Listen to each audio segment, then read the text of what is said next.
Liam Payne's friend, a hotel employee and an alleged drug dealer have been charged in connection to the former One Direction member's death, the National Criminal and Correctional Prosecutor's Office announced in a press release Wednesday.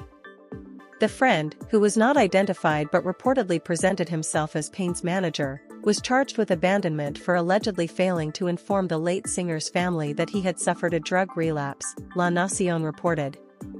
Police reportedly tried to get in touch with the Argentine businessman when Payne fell to his death on October 16 via a cell number that hotel managers had provided, but he did not pick up the phone. A lawyer from a major firm reportedly showed up later to inquire whether the friend faced any charges, which led to the businessman testifying as a witness.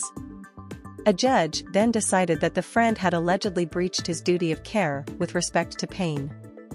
He now faces a sentence of 5 to 15 years in prison for abandonment. Meanwhile, the hotel employee and the alleged drug dealer have been charged with supplying Payne with narcotics. The identities of the two suspects has not been released. Payne had been staying as a guest at Casa Sur Palermo Hotel with his girlfriend, Kate Cassidy, before he tragically fell from his hotel room's balcony. Cassidy had left Argentina days prior. Police have been closely investigating the hotel for weeks following the pop star's death, and earlier this week, TMZ reported that authorities conducted raids as part of their investigation of the three suspects.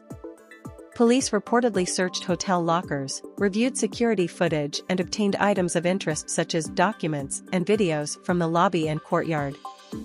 According to La Nación, investigators discovered the alleged drug dealer's phone number during a search, and shortly after went to the man's home in Lomas de Zamora, Argentina, as part of their probe. Authorities reportedly seized from the alleged drug dealer's home a jar of marijuana, 9 cell phones, 3 personal computers, and 2 portable electronic storage devices. It is believed the hotel employee contacted the alleged drug dealer to get illegal substances for Payne. Sources told TMZ last month that investigators were zeroing in on a soapbox found in the Night Changes singer's trashed hotel room because they suspected it was used to secretly hand off drugs. A toxicology report showed Payne had multiple drugs in his system when he died, including pink cocaine, which is a drug cocktail typically mixed with ecstasy, ketamine, caffeine and a psychedelic used to treat sexual dysfunction known as 2CB or TUSI. The singer, who was seen acting erratically in the hours leading up to his death, had allegedly also ingested cocaine, crack and benzodiazepine, a depressant, per the report.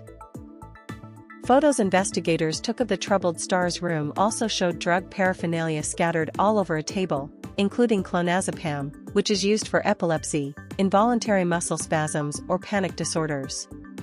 However, Payne's cause of death has been attributed to the multiple traumas, internal and external bleeding he sustained as a result of his fatal fall. Despite the latest charges, La Nación reported that the death investigation is ongoing. Prosecutors previously interviewed 2 women, who identified themselves as prostitutes, and were seen hanging out with the former boy bander in his room the day he died. The 25-year-old escorts previously testified under oath they only drank alcohol with Payne and did not do drugs with him. However, one of the women is reportedly under scrutiny by prosecutors because she gave a conflicting account. La Nación reported that she could not give a straight answer when asked whether Payne called her to the hotel or the hotel employee requested her services.